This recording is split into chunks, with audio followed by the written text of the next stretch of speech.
कोमलता से, सहजता से अपनी आंखें बंद रखेंगे। पूरे शरीर को धीरे धीरे स्थिर होने देंगे।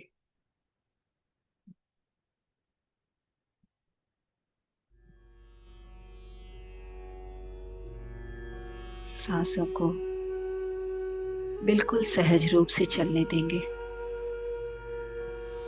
अपना पूरा ध्यान अपनी सांसों पर,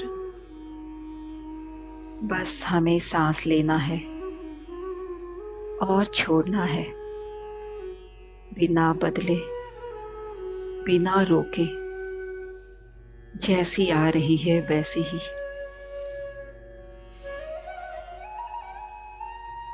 हर एक श्वास के साथ शरीर को स्थिर करते जाएं। हर सांस के साथ मन को शांत करते जाएंगे।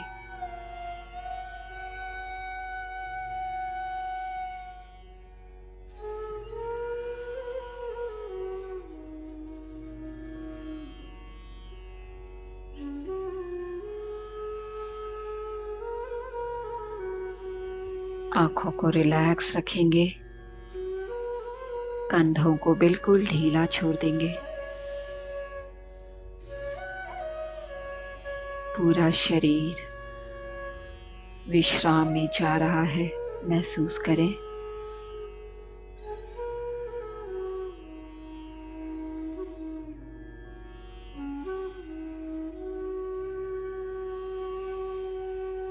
हम सब ईश्वर हैं। हमें अपनी दिव्यता को ध्यान के माध्यम से जागृत करना है।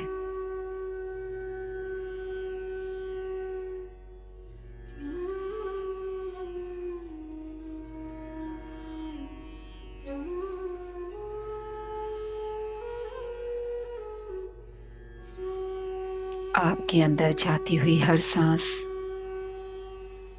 आपको पूरी तरह कॉस्मिक ऊर्जा से भर रही है,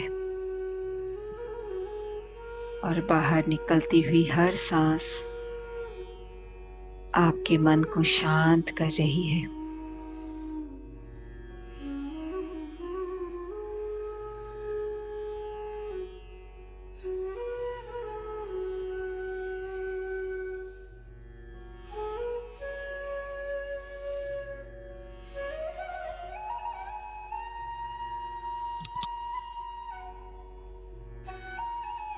अभी का ये समय पूरी तरह से आपका है,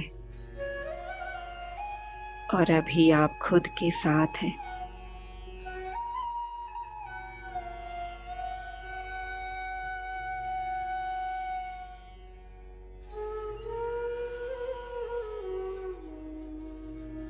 आपकी जिंदगी से सारी परेशानियां बाहर जा रही है, और इससे आपका मन पूरी तरह से शांत हो चुका है। इस शांति का अनुभव करें। अपना पूरा ध्यान अपनी सांसों के ऊपर ही बनाए रखें, और पूर्ण रूप से शांति का अनुभव करें। शांति, शांति और असीम शांति।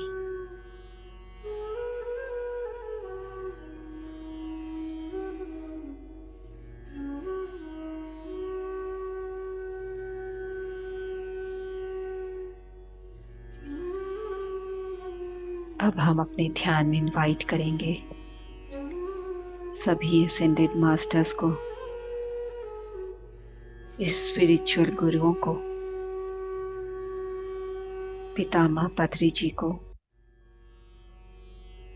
सभी गार्डियन एंजल्स को, स्पिरिट गाइड को, उनकी ऊर्जा के साथ जुड़ने का निवेदन करेंगे। धन्यवाद करेंगे उनका, अपनी चेतना के साथ जुड़ने के लिए।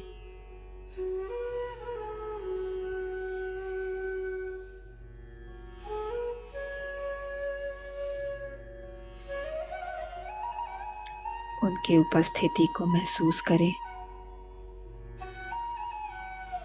अब अपने आप को एक सुंदर एनर्जी के साथ अलाइन करते हुए धीरे धीरे आज के दिव्य संगीत के साथ अपने अंतर मन में गहरे उतरेंगे। पूरी तरह अलाउ करेंगे खुद को भीतर जाने। आज हम सब एक बहुत सुंदर दिव्य ऊर्जा के साथ अपने आप को एकाकार करने वाले हैं, एक लय होने वाले हैं। उस ऊर्जा को टैप करने के लिए पूरी तरह से समर्पित होकर एक गहरे प्रेम की भावना के साथ अपने आप को भरते जाएं।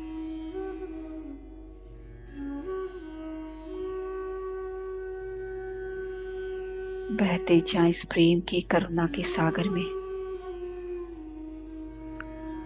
उस शिव चेतना के साथ एक होने,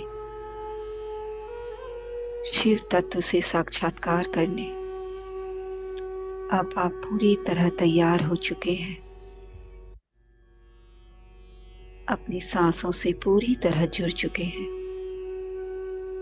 तो बस अपने आप को अलाउ करें और इस आने वाले सुंदर धुन के साथ अपने आप को गहरे उतरने देंगे। पूरी तरह अपनी चेतना की गहराई में गहरे जाते जाएंगे।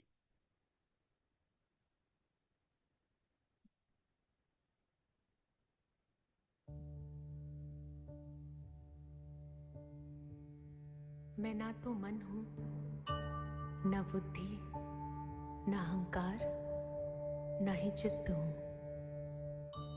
मैं ना तो कान हूं, न जीभ, न नासिका, न ही नेत्र हूं। मैं ना तो आकाश हूं, न धरती, न अग्नि, न ही वायु हूं। मैं तो शुद्ध चेतना हूं, अनादि हूं, अनंत शिव हूं, अनंत शिव हूं, अनंत शिव हूं।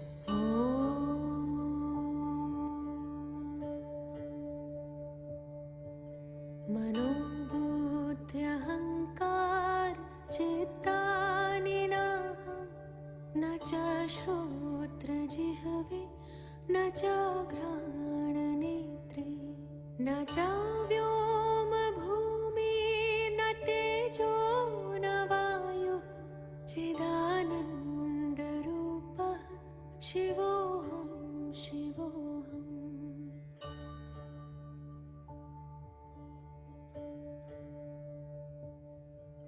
न च प्राणसंज्ञो, न वै पञ्चवायुः, न वा सप्तधातुः, न वा पञ्चकोशः, न वा पाणिपादं, न चोपस्थपायु, चिदानन्दरूपः शिवोऽहं शिवोऽहम्।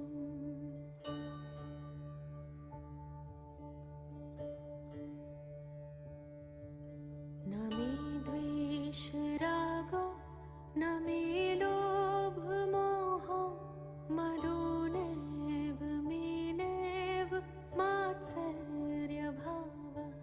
न धर्मो न चार्थो, न कामो न मोक्षः, चिदानन्दरूपः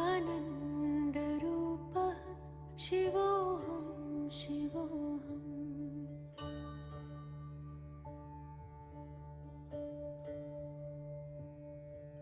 न पुण्यं न पापं, न सौख्यं न दुःखं, न मन्त्रो न तीर्थं, न वेदा न यज्ञः। अहं भोजनं नैव भोज्यं न भोक्ता, चिदानन्दरूपः शिवोऽहं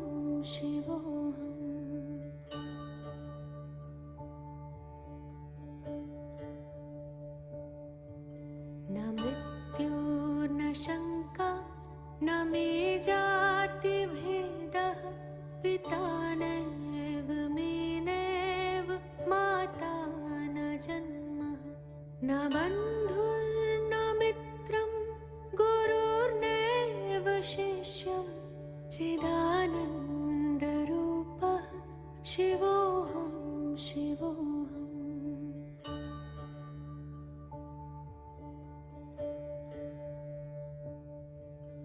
अहं निर्विकल्पो निराकाररूपो विभुत्वाच्च सर्वत्र सर्वेन्द्रियाणां न चासङ्गतं नैव मुक्तिर्न मेयः चिदानन्दरूपः शिवोऽहं शिवोऽहम्।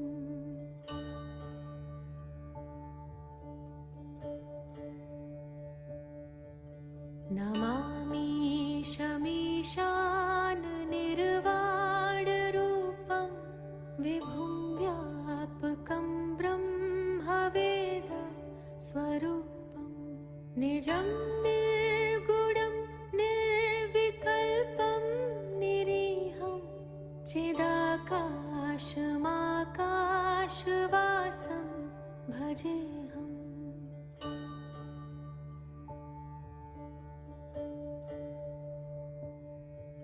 निराकारमोङ्कारमूलं तुरीयं गिराज्ञानगोतीतमीशं गिरीशं करालं महाकालकालं कृपालं गुणागारसंसारपारं नतोऽहम्।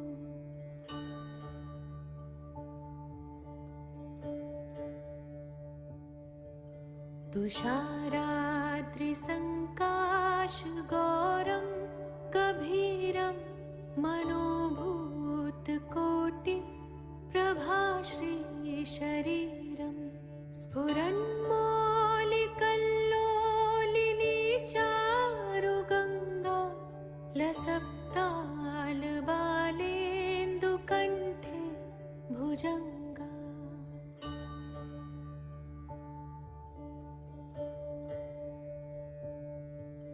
जलत्कुण्डलं भ्रूसुनेत्रं विशालं प्रसन्नाननं नीलकण्ठं दयालं मृगाधीशचर्माम्बरं मुण्डमालं प्रियं शङ्करं सर्वनाथं भजामि।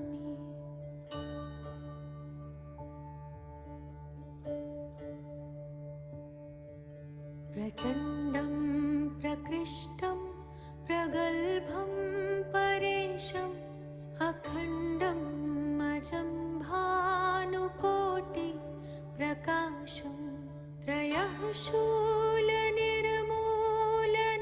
शूलपाणिं भजेऽहं भवानी पतिं भावगम्यम्।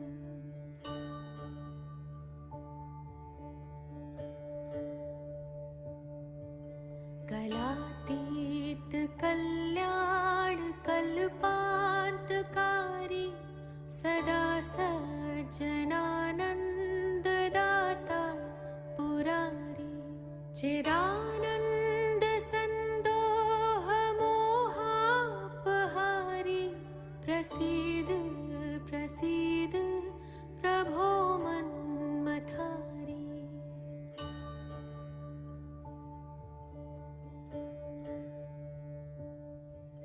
न यावत् उमानाथ पादारविन्दं भजन्ति लोके परे वा नराणां न तावत् सुखं शान्तिसन्तापनाशं प्रसीद प्रभो सर्वभूताधिवासम्।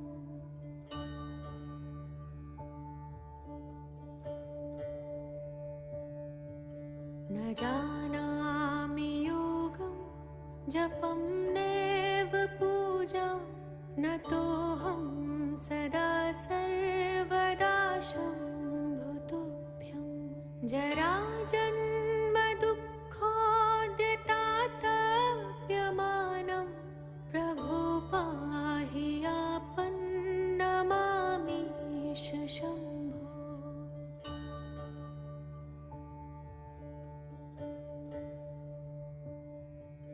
मनोबुद्ध्यहङ्कार चित्तानि नाहं न च श्रोत्रजिह्वे न च घ्राणनेत्रे न च व्योमभूमिर्न तेजो न वायुः चिदानन्दरूपः शिवोऽहं शिवोऽहम्।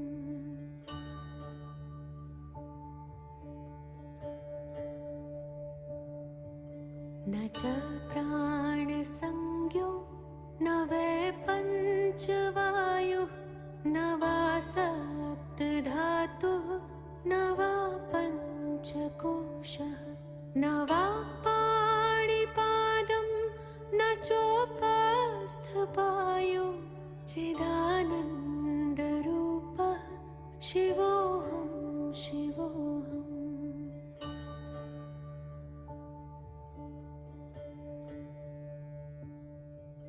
न मे द्वेषरागो न मे लोभमोहो मदो नैव मे नैव मात्सर्यभावः न धर्मो न चार्थो न कामो न मोक्षः चिदानन्दरूपः शिवोऽहं शिवोऽहम्।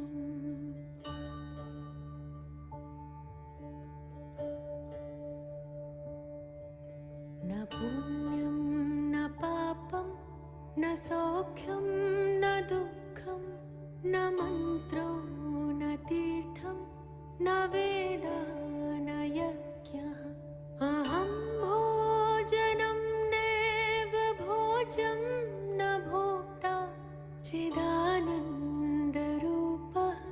शिवोऽहं शिवोऽहम्।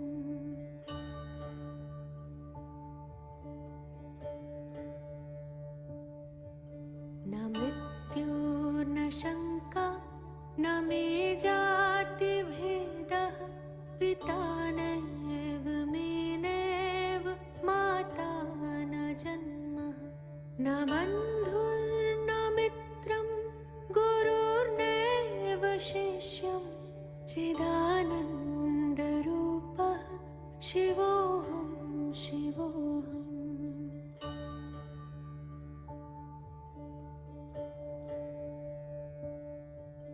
अहं निर्विकल्पो निराकाररूपो विभुत्वाच्च सर्वत्र सर्वेन्द्रियाणां न चासङ्गतं नैव मुक्तिर्न मेयः चिदानन्दरूपः शिवोऽहं शिवोऽहम्।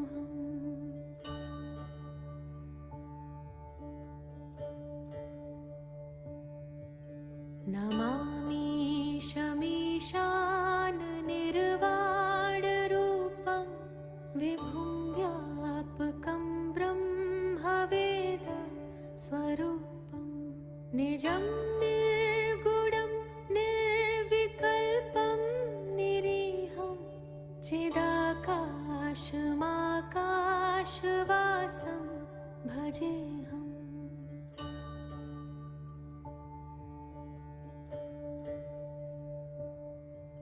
निराकारमोङ्कारमूलं तुरीयं गिराज्ञानगोति तमीशं गिरीशं करालं महाकालकालं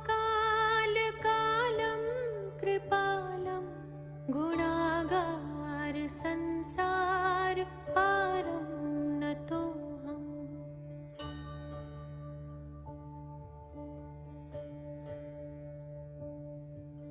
तुषाराद्रिसङ्काशगौरं गभीरं मनोभूतकोटि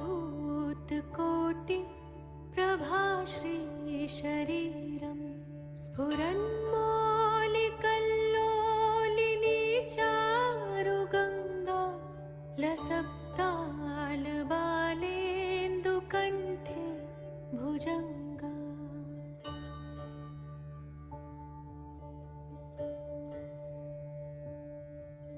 चलत्कुण्डलं भ्रूसुनेत्रं विशालं प्रसन्नाननं नीलकण्ठं दयालं।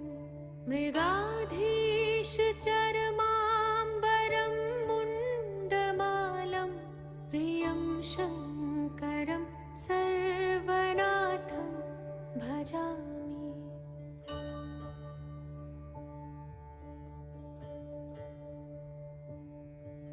प्रचण्डं प्रकृष्टं प्रगल्भं परेशम् अखण्डं अजं भानुकोटि प्रकाशं। त्रयः शूलनिर्मूलनं शूलपाणिं भजेऽहं भवानी पतिं भावगम्यम्।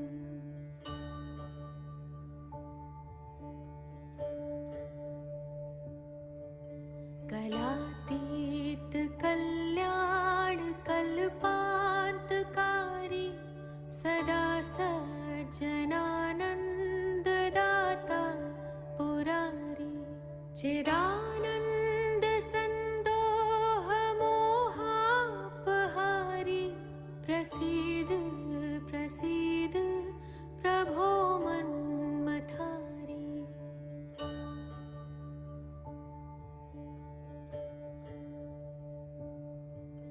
न यावत् उमानाथ पादारविन्दं भजन्ति लोके परे वा नराणां। न तावत् सुखं शान्ति सन्तापनाशं प्रसीद प्रभो सर्वभूताधिवासम्।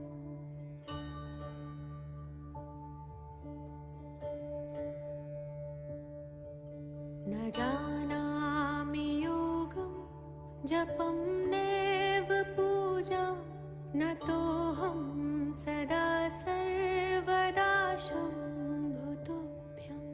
जराजन्म दुःखोद्यताताप्यमानं प्रभो पाहि आपन्नमामीश शम्भो।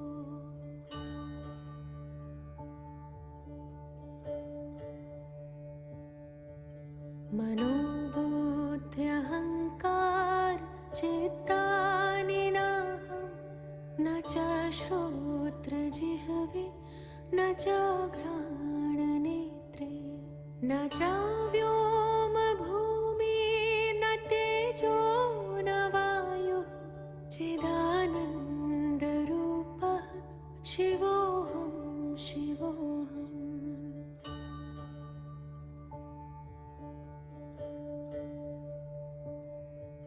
न च प्राणसंज्ञो न वै पञ्चवायुः न वा सप्तधातुः न वा पञ्चकोशः न वा पाणिपादं न चोपस्थपायुः चिदानन्दरूपः शिवोऽहं शिवोऽहम्।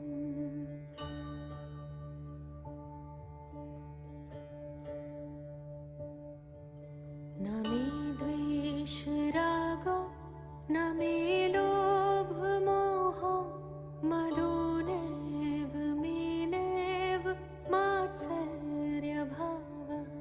न धर्मो न चार्थो न कामो न मोक्षः चिदानन्दरूपः शिवोऽहं शिवोऽहम्।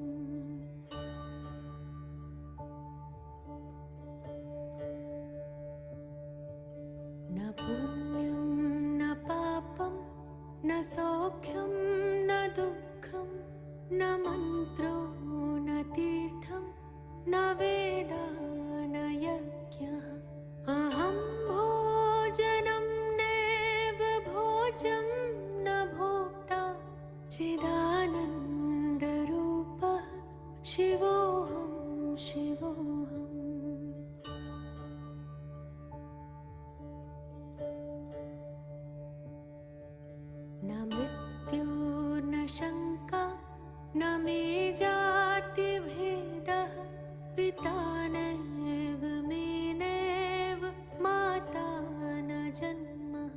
न बन्धुर्न मित्रं गुरुर्नैव शिष्यं चिदानन्दरूपः शिवोऽहं शिवोऽहम्।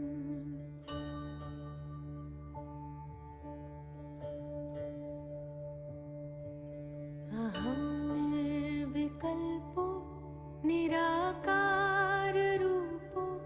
विभुत्वाच्च सर्वत्र सर्वेन्द्रियाणां न चासङ्गतं नैव मुक्तिर्न मेयः चिदानन्दरूपः शिवोऽहं शिवोऽहम्।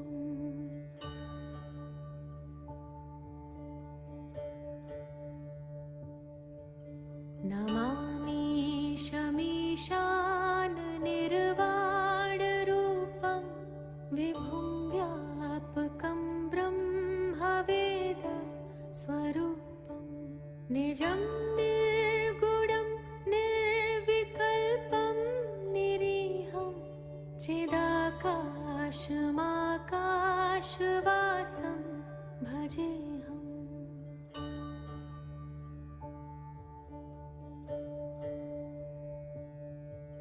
निराकारमोङ्कारमूलं तुरीयं गिराज्ञानगोति तमीशं गिरीशं करालं महाकालकालं कृपालं गुणागार संसार पारं नतोऽहम्।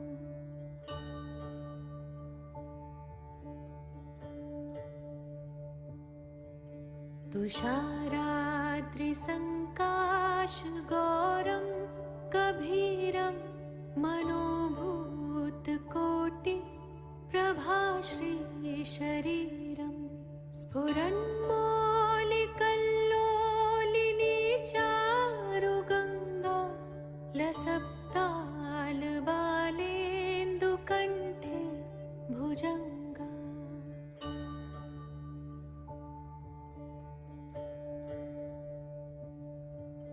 चलत्कुण्डलं भ्रूसुनेत्रं विशालं प्रसन्नाननं नीलकण्ठं दयालं मृगाधीशचर्माम्बरं मुण्डमालं प्रियं शङ्करं सर्वनाथं भजामि।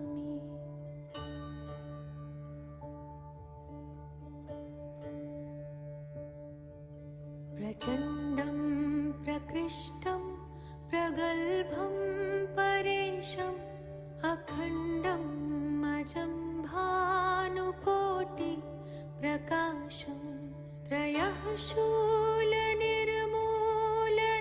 शूलपाणिं भजेऽहं भवानी पतिं भावगम्यम्।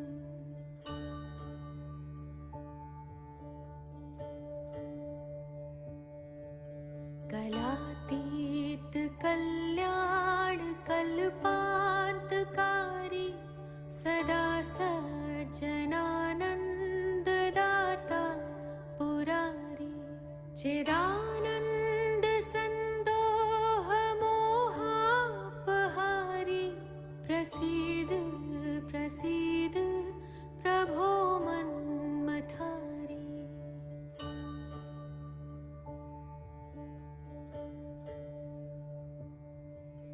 न यावत् उमानाथ पादारविन्दं भजन्ति लोके परे वा नराणां न तावत् सुखं शान्ति सन्तापनाशं प्रसीद प्रभो सर्वभूताधिवासम्।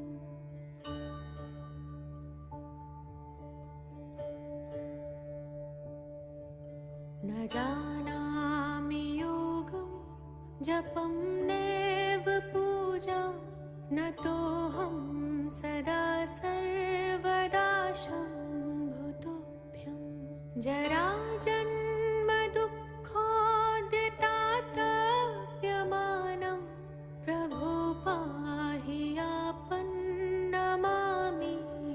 शम्भो।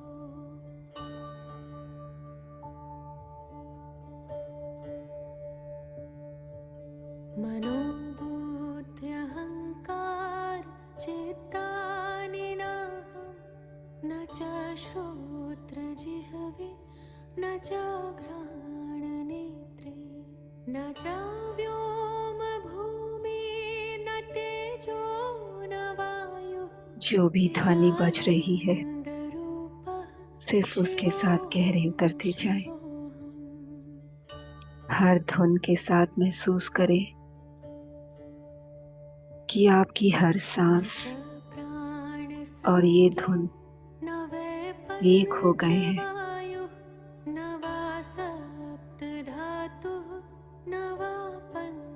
हर सांस में बस उस शिव तत्व को महसूस करना है। हर धुन के साथ आपका मन शांत होता जा रहा है। आप खुद से और भीतर उतरते जा रहे हैं। बाहर का सब कुछ अब पीछे छूट रहा है। बस मौन है और उस मौन में शिव है।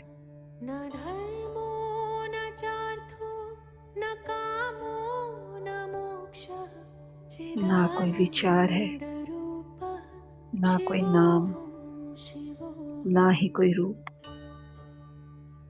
सिर्फ सांसें हैं और हर सांस में शिव है। हर श्वास एक समर्पण बन गई है। हर सांस अब एक प्रार्थना बन गई है। बने रहें, पूरी तरह अपने आप को खो दें। चिदानन्दरूपः शिवोऽहम् शिवोऽहम्।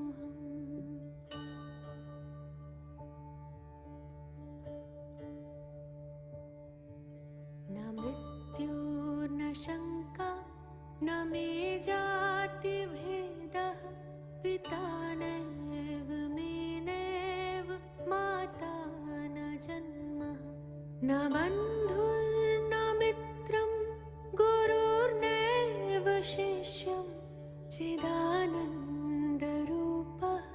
शिवोऽहम् शिवोऽहम्।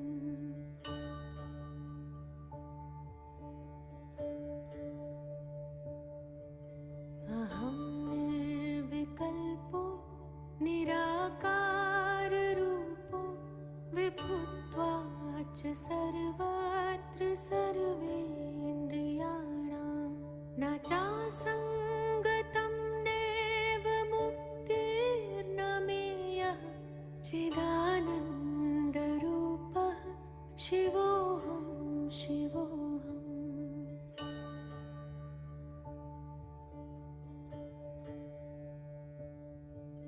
नमामि शमीशान निर्वाणरूपं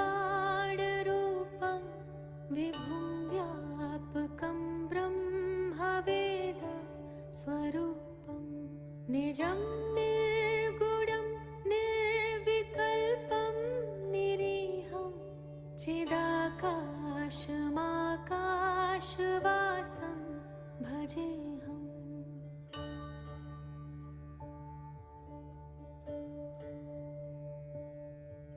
निराकारमोङ्कारमूलं तुरीयं गिराज्ञानगोति तमीशं गिरीशं करालं महाकालकालं कृपालं गुणागार संसार पारं नतोऽहम्।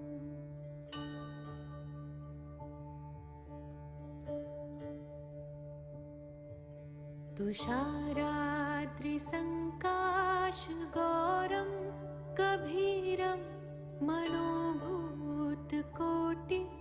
प्रभाश्रीशरीरं स्फुरन्मौलिकल्लोलिनी चारुगङ्गा लसक्तालबालेन्दुकण्ठे भुजङ्गा।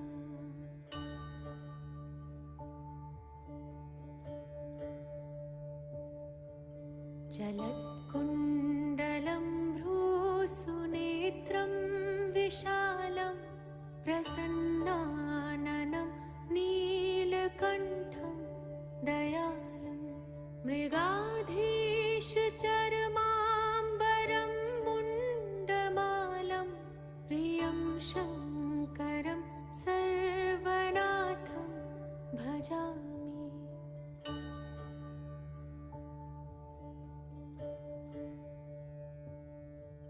प्रचण्डं प्रकृष्टं प्रगल्भं परेशम् अखण्डम् अजं भानुकोटि प्रकाशं त्रयः शूलनिर्मूलनं शूलपाणिं भजेऽहं भवानी पतिं भावगम्यम्।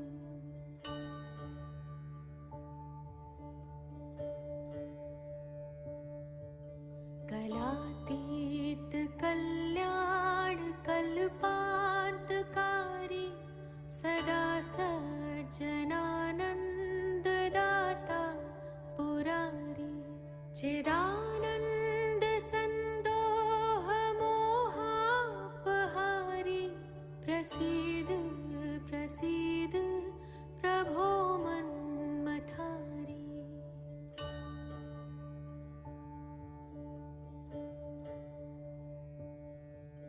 न यावत् उमानाथ पादारविन्दं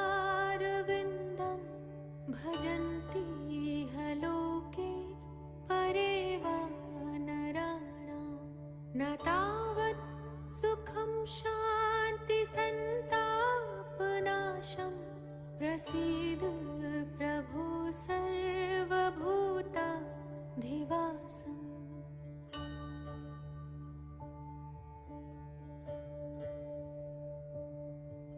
न जानामि योगं जपं नैव पूजां न तोऽहं सदा सर्वदा शम्भुतुभ्यं।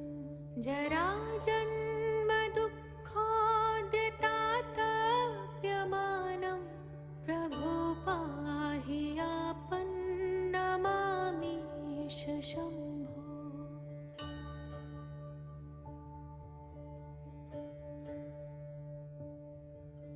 मनोबुद्ध्यहङ्कार चित्तानि नाहं न च श्रोत्रजिह्वे न च घ्राणनेत्रे न च व्योमभूमि न तेजो न वायुः चिदानन्दरूपः शिवोऽहं शिवोऽहम्।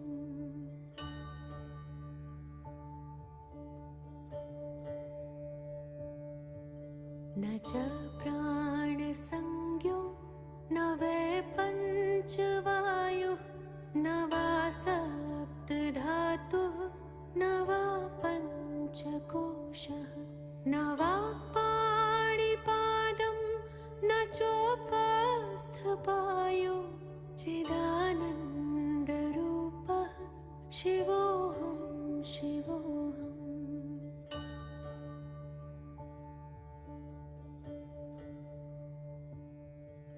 न मे द्वेषरागो न मे लोभमोहो मदो नैव मे नैव मात्सर्यभावः न धर्मो न चार्थो न कामो न मोक्षः चिदानन्दरूपः शिवोऽहं शिवोऽहम्।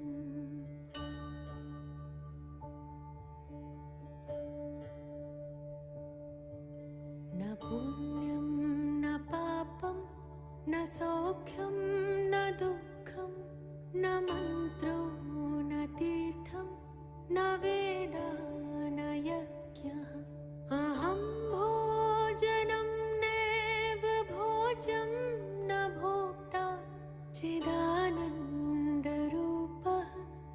शिवोऽहं शिवोऽहम्।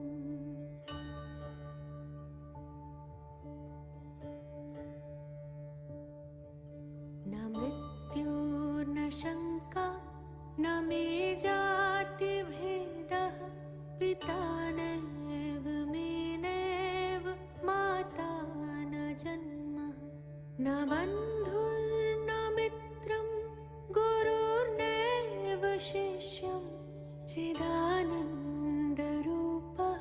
शिवोऽहं शिवोऽहम्।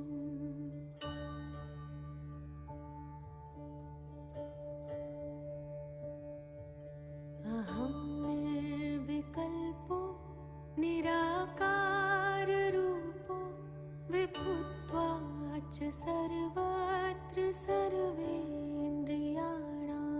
न चासङ्गतं नैव मुक्तिर्न मेयः, चिदानन्दरूपः शिवोऽहं शिवोऽहम्।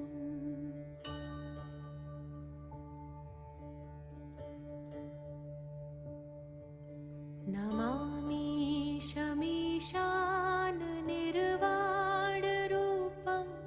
विभुं व्यापकं ब्रह्मवेद स्वरूपं, निजं निर्गुणं निर्विकल्पं निरीहं, चिदाकाशमाकाशवासं भजेऽहम्।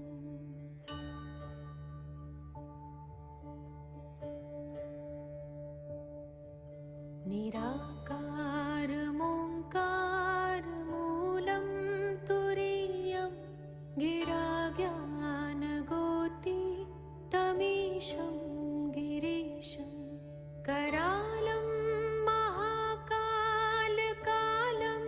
कृपालं, गुणागारसंसारपारं नतोऽहम्।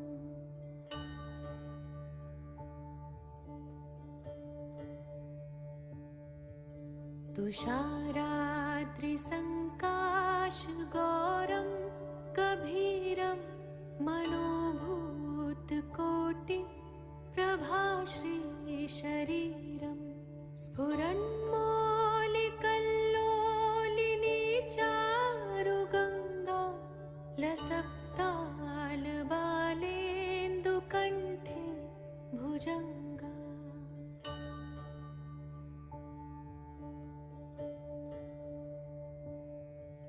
चलत्कुण्डलं भ्रूसुनेत्रं विशालं, प्रसन्नाननं नीलकण्ठं दयालं, मृगाधीशचर्माम्बरं मुण्डमालं, प्रियं शङ्करं सर्वनाथं भजामि।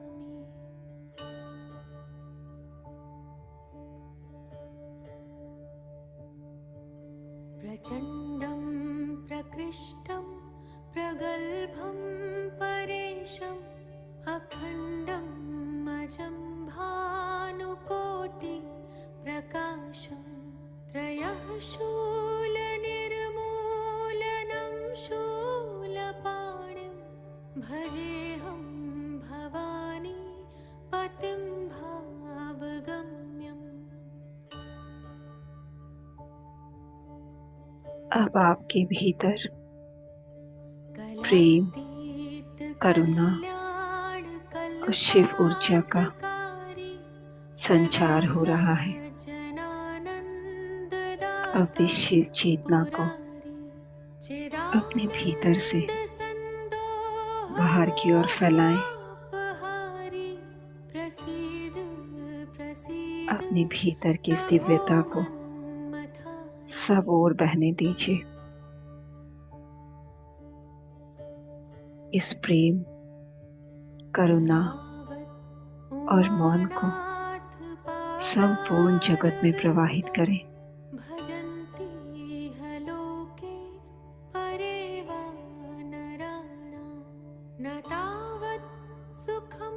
इसे सुंदर भावना के साथ अपनी चेतना की गहरी अवस्था में और गहरी उतरते जाएंगे। Last 5 minutes. न जानामि योगं जपं नैव पूजा न तोऽहं सदा सर्वदा शम्भुतुभ्यं जराजन्म दुःखोदितातप्यमानं प्रभो पाहि आपन्नमामीश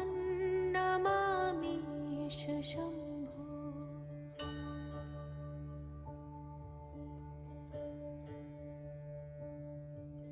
मनोबुद्ध्यहङ्कार चित्तानि नाहं न च श्रोत्रजिह्वे न च घ्राणनेत्रे न च व्योमभूमि न तेजो न वायुः चिदानन्दरूपः शिवोऽहं शिवोऽहम्।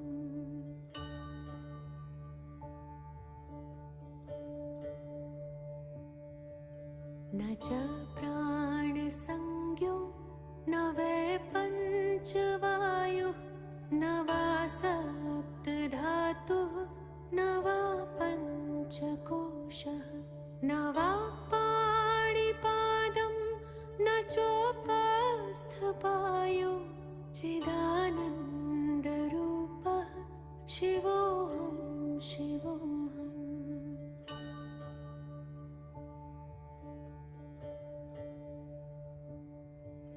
न मे द्वेषरागो न मे लोभमोहो मदो नैव मे नैव मात्सर्यभावः न धर्मो न चार्थो न कामो न मोक्षः चिदानन्दरूपः शिवोऽहं शिवोऽहम्।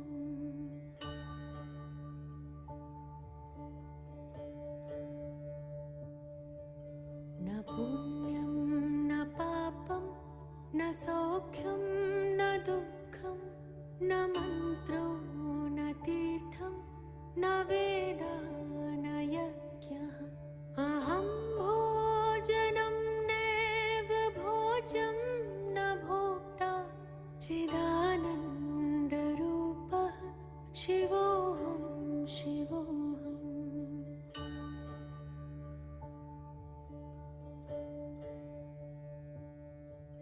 न मृत्युर्न शङ्का न मे जातिभेदः पिता नैव मे नैव माता न जन्मः न बन्धुर्न मित्रं गुरुर्नैव शिष्यं चिदानन्दरूपः शिवोऽहं शिवोऽहम्।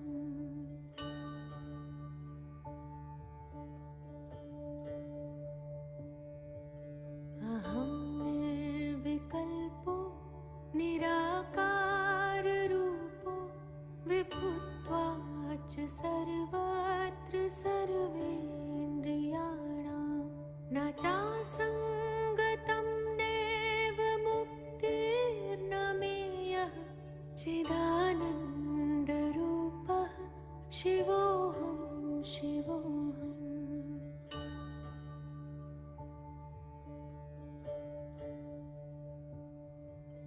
नमामीशमीशान निर्वाणरूपं विभुं व्यापकं ब्रह्मवेद स्वरूपं निजं निर्गुणं निर्विकल्पं निरीहं चिदाकाशमाकाशवासं भजेऽहम्।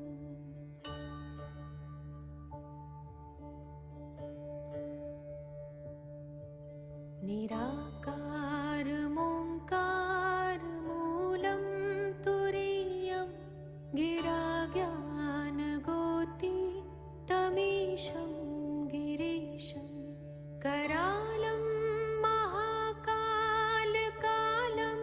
कृपालं गुणागारसंसारपारं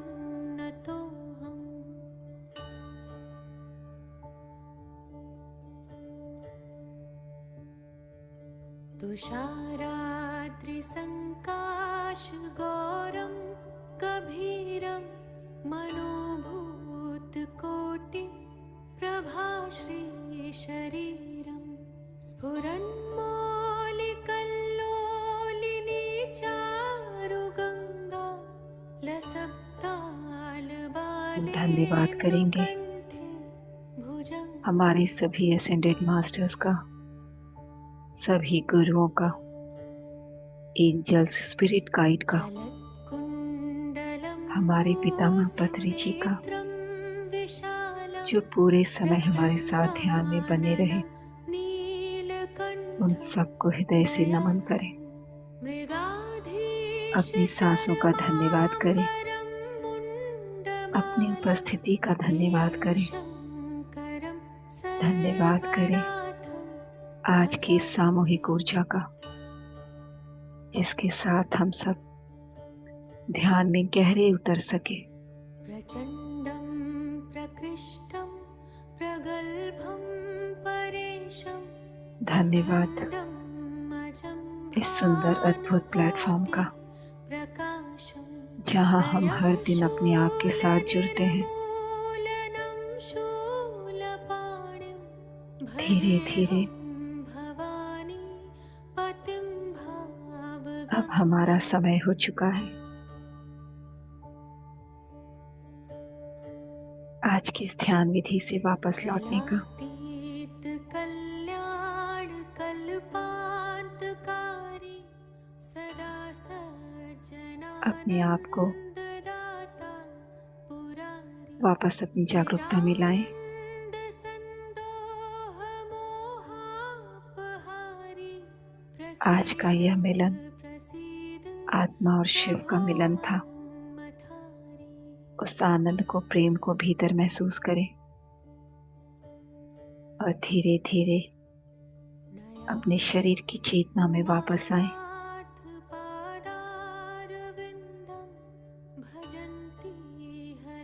अपनी सांसों के प्रति जागरूक हो जाएं।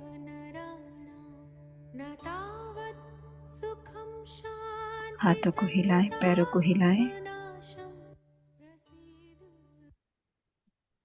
पूरी तरह सहज हो जाएं। अपना पूरा समय लेते हुए अपनी दोनों ऊर्जा भरी हथेली को अपनी बंद आंखों पर रखें। 5, 4, 3, 2, 1, 0 पूरे चेहरे पर घुमाएं, पूरे शरीर में घुमाएं। धीरे धीरे चेहरे पर एक मुस्कान लाते हुए आंखों को खोलते हुए वापस लौट आएं। Welcome back. Thank you, thank you, thank you masters. Lots of love. तालियों के साथ इस ऊर्जा को अपनी तरफ फैला लें। Thank you, thank you, thank you. सारे दिन तो लगा के ही रखो। अवेयरनेस है मास्टर। यस, पानी पी लीजिए जिनके पास पानी है।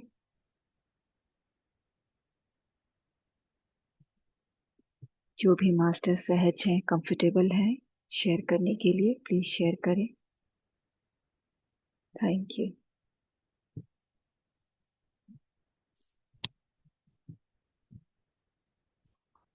तो अपने एक्सपीरियंस को शेयर करना चाहते हैं, आपके पास ऑप्शन है, करें। Thank you Poonam ji, thank you Neeta ji, thank you.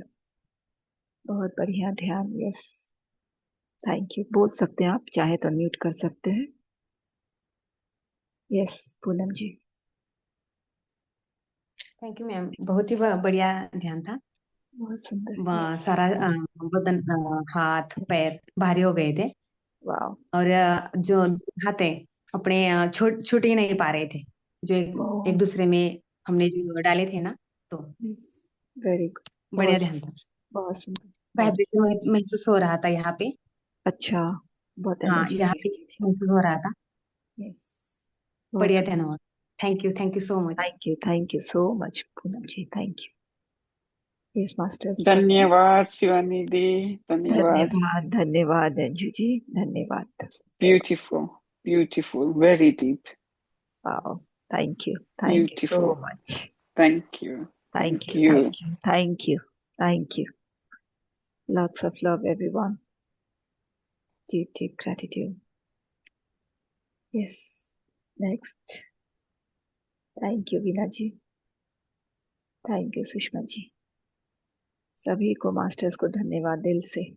सभी के मैसेज के लिए दिल से उषा जी. सभी को बहुत बहुत बहुत thank you. Thank you, thank you, thank you Nishi ji. Everyone. Lots of love. Okay. फिर हम सुबह 5 से 6 मिलेंगे एक नए मास्टर के साथ ध्यान में.